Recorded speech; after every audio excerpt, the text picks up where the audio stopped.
క్రీస్తు పూర్వం 1,40,000 సంవత్సరాల నుండి 4,000 సంవత్సరాల మధ్య ఆదిమ మానవుని జీవితం జంతువుల మధ్య గడిచింది. పరిణామ క్రమం చెందని అనేక జంతువుల మధ్య ఒక జంతువుగా బతికాడు.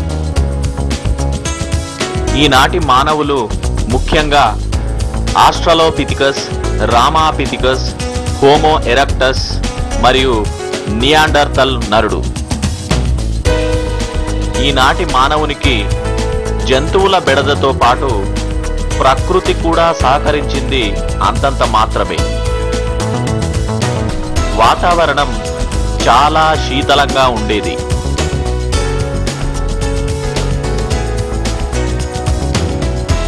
ఒక్కొక్క విషయాన్ని చాలా జాగ్రత్తగా నేర్చుకొని అనేక అనుభవాల సారాంశంతో ఈనాటి మానవునిగా ఎదిగాడు.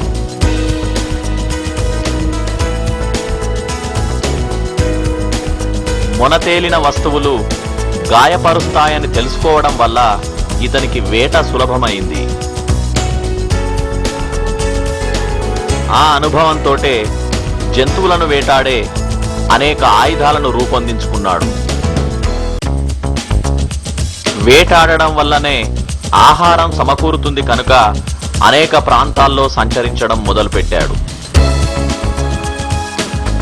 ఈ మానవుల వలసలు ఆఫ్రికా ఖండమంతటా విస్తరించి తదుపరి ఆసియా ఖండంలోని అన్ని భాగాలకు విస్తరణ జరిగింది. వేల సంవత్సరాలు గడిచిన కొలది మానవుని దేహంలో, ప్రకృతిలో అనేక మార్పులు రావడం ప్రారంభించాయి.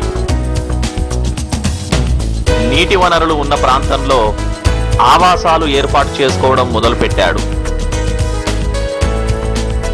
రాళ్లను రాపాడిస్తున్నప్పుడు నిప్పురవ్వలు రావడం గమనించాడు. పిడుగులు పడి మంటలు రావడంతో అతడు ఆశ్చర్యచకితుడయ్యాడు.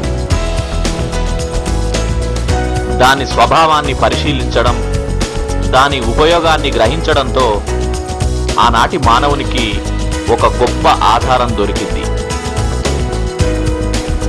అనేక అనుభవాలు కలిగిన మానవులు ఒక ప్రాంతం నుండి ఇంకొక ప్రాంతానికి వలస వెళ్లడంతో అనుభవాలను పంచుకోవడం జరిగింది. క్రమక్రమంగా నిప్పును తానే స్వయంగా సృష్టించుకోవడం నేర్చుకున్నాడు.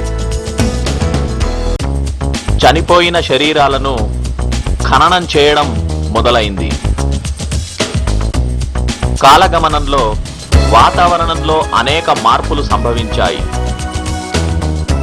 మానవ జాతి మారుమూల ప్రాంతాలకు విస్తరించింది.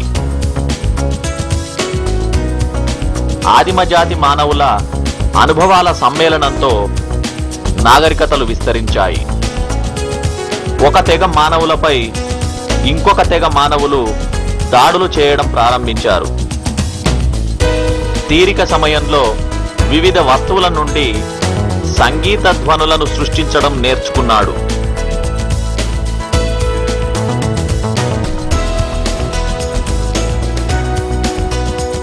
రక్షణ కోసం గుహల్లో నివసించడం, తన అనుభవాలను వివిధ బొమ్మల రూపంలో గుహలపై బొమ్మలుగా చిత్రించడం ప్రారంభించాడు. అలా నదీ తీరాలలో నాగరికతలు ప్రారంభమయ్యాయి.